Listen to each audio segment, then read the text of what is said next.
tri de population, purification ethnique. Le système, en s'affinant dans l'horreur, atteint alors les limites ultimes d'un racisme qui rappelle étrangement la solution finale nazie.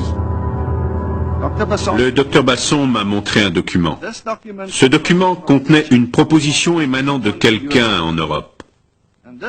Ce type disait qu'il possédait un produit, une bactérie, qui avait la possibilité de n'infecter, de ne rendre malade et de ne tuer que les gens pigmentés comme les Noirs. Le docteur Basson m'a demandé de me documenter et d'étudier scientifiquement cette possibilité. Est-ce vraiment possible? Notre conclusion a été que c'était tout à fait possible et il a été décidé que ce serait bien que le gouvernement en soit informé.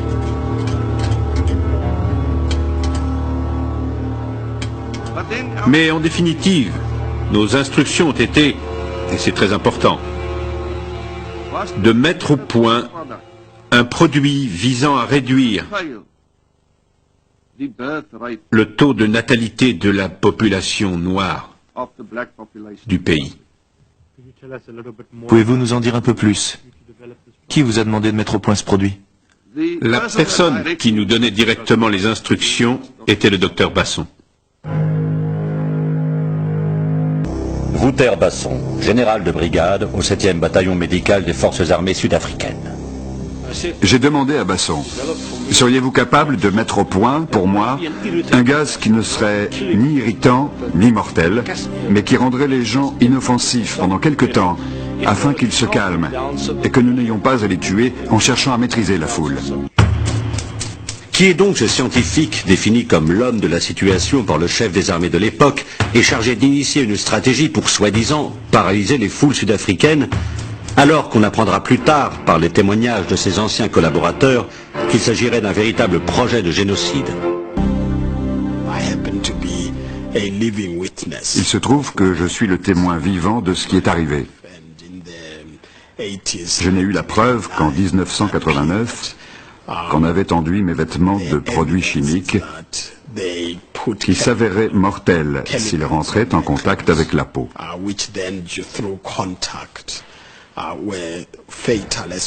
Mais j'ai survécu. J'ai atterri dans un hôpital aux États-Unis. Ils m'ont soigné et ont réussi à déterminer l'origine de mes troubles. Il y a eu une descente chez lui de la brigade de lutte contre la grande criminalité économique. Et dans sa maison, on a trouvé une malle entière de documents, dont quelques-uns avaient trait au programme de guerre chimique et biologique. Ce qu'ils ont trouvé était incroyable. Il y avait ce qu'on appelle une Verkoper list, autrement dit un bordereau de vente.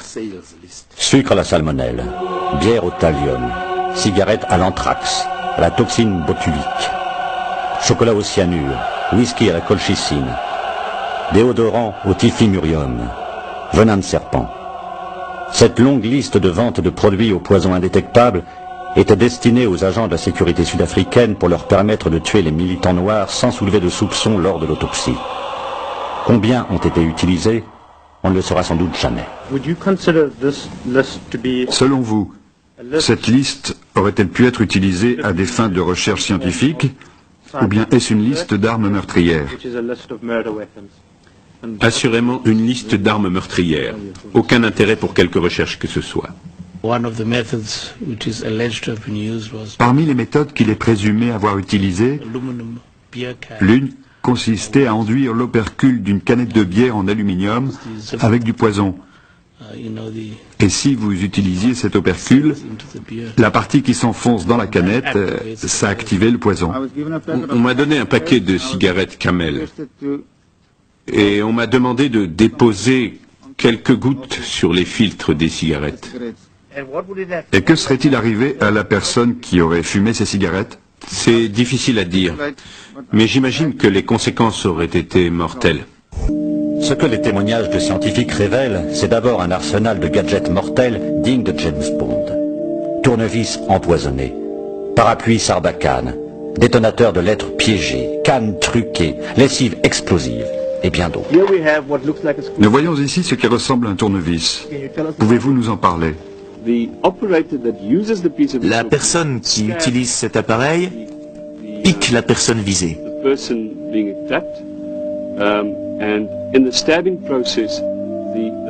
Le simple fait de la piquer libère le poison et les substances chimiques sont alors injectées dans l'individu. Est-ce qu'on peut manipuler ceci en toute sécurité? Tout à fait. Mais j'éviterai quand même de toucher l'extrémité, au cas où.